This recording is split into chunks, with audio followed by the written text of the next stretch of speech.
আজ দুপুর কুড়িগ্রাম জেলার উলিপুর রেল স্টেশনের অদূরে মর্মান্তিক ট্রেন দুর্ঘটনায় একজন ব্যক্তি প্রাণ হারিয়েছেন।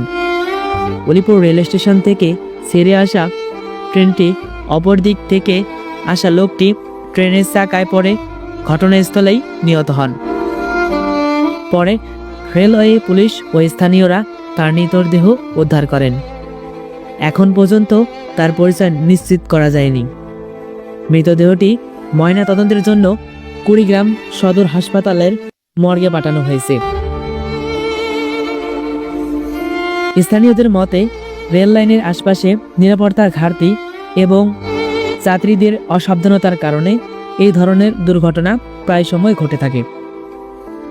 রমনা রেল স্টেশনের ভারপ্রাপ্ত কর্মকর্তা জানান, বিষয়টি ময়নাতদন্ত করে দেখা হচ্ছে এবং দুর্ঘটনার প্রকৃত কারণ জানার চেষ্টা চলছে।